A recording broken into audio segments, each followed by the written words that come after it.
Is that the man himself over there?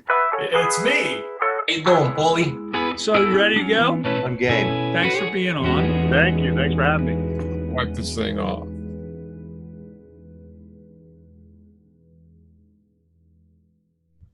Mark, can you hear me? I can hear you. Hi, Mark. Welcome to our new events here. Thank you. Thanks for having me. Everybody okay in your family? Everything okay? We're all healthy, getting stuff done around the house, and having good family time. Good. You guys? We're good. I would say we're very good. Good. I got some questions for you. So I don't know if you know this, but I spent a lot of time on a pinball machine when I was at the pool as a kid. And I understand you're into pinball machines. How'd you get into them? Well, look at this one. Back when I was buying my first home, I went to we had a game room upstairs. We knew we wanted to have a pool table, and then so we went to a pool table shop and a billiard store, and they had a pinball machine, and I bought it. It was the Simpsons pinball machine when that first came out, and that was, I don't know, 25 years ago. And since then, I've been addicted, and other than guitar, that's my biggest addiction. So I've got about 15 amplifiers. Yeah, I'm surrounded by amplifiers. That I'm sure of. Yeah. All right. But you see where my cord is plugged in, though, right? Well, that's good. Well, look, the MT-15 was the first time I knew a dealer couldn't say no once I turned it on. I just knew they couldn't say no. It's a wonderful experience, and you and Doug did a great job. So what activity are you missing a lot right now? What's the one thing? I mean, I have an idea what it is, but I figured I'd ask. Two things. I think being on tour, playing, performing, and hanging out with my friends, just getting out of the house and having a good time with people. Right now I spend time with all my family, which is awesome. We've spent a lot of quality. We've gotten to know each other even better as family, and it's been a good time. But everybody needs to go out and let loose every now and then. Yeah.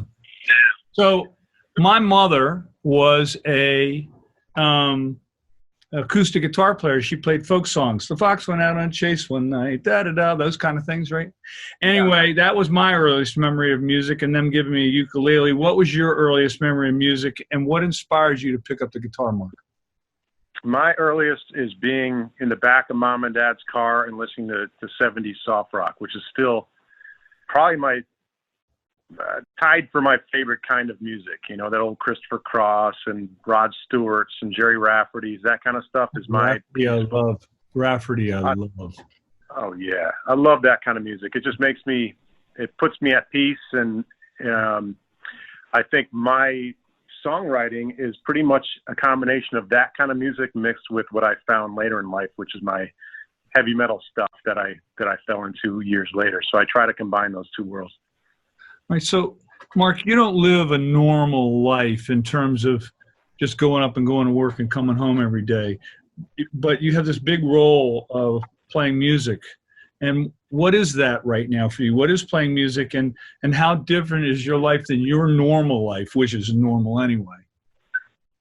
Well, I have, you're talking about just because of the virus right now? Yeah.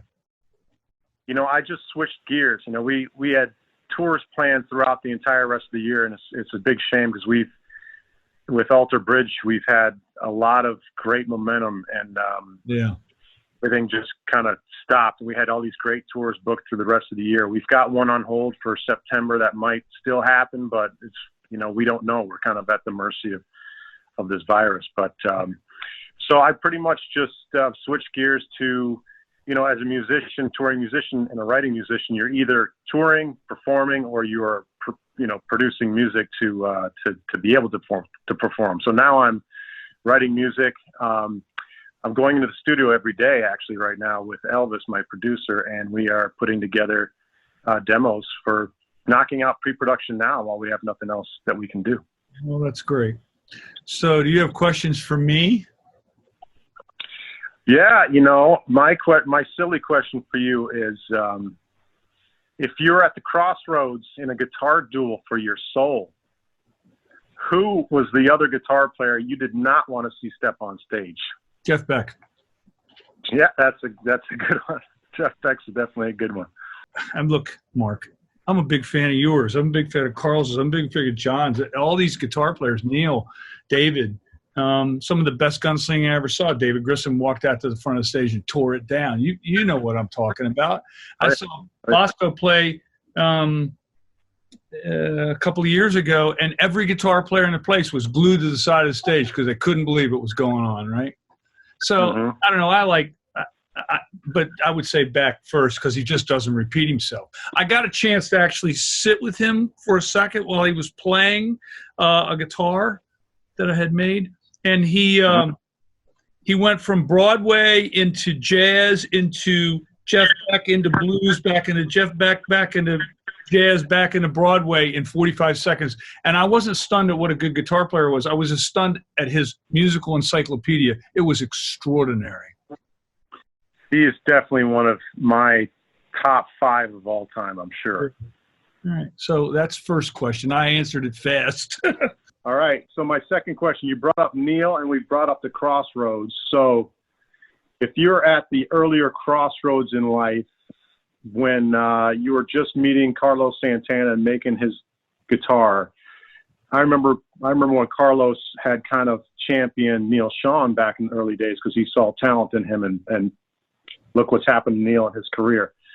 So if you're at that crossroads and you could kind of step in a guy like Neil Schon's shoes and have a guy like Carlos Santana take you under his wing and follow the road as a touring musician and having the same success you'd have as a legendary guitar builder, which path would you have taken? It's a little bit not fair, but I'll answer it. I would have taken the guitar playing side, but I would be deaf now, 1. And 2, because my hearing is more sensitive than a lot of other people's, and my ears ring faster than other people's do.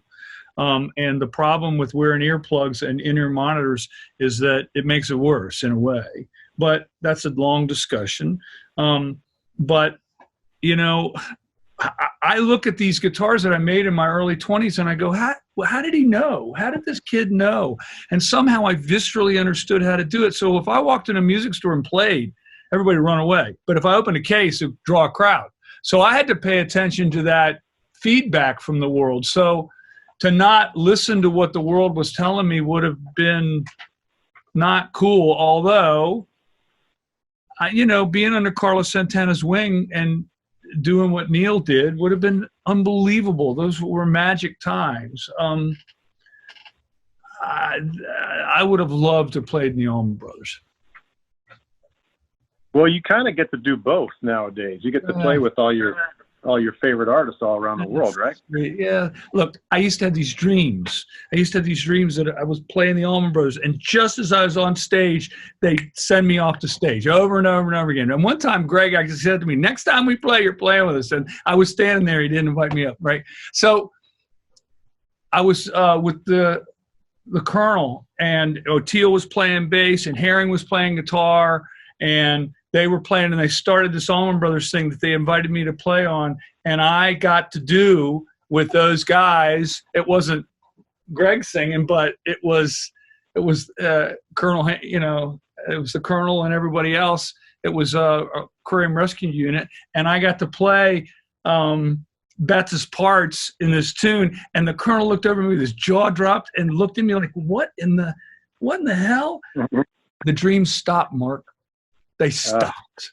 I said, you let it happen.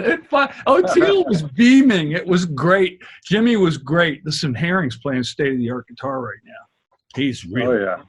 I think I'd be more intimidated to play with the Allman Brothers than to play with the most progressive band in the world. Those are the kind of situations I get more nervous in, is that improvising with blues-based jams. Those are tough, especially with the heroes of that world, the jam band guys. I want to thank you for being on. These times are interesting. I'm just trying to find the positives while I'm dealing with the negatives, and this is very positive, so I appreciate it. Absolutely. Well, hopefully this stuff ends and we can get back to hanging out and designing new stuff together and getting on stage. Great. Good job on the MT-15, Mark. See you. Thank you, sir. You too. All right, bye-bye. Bye-bye.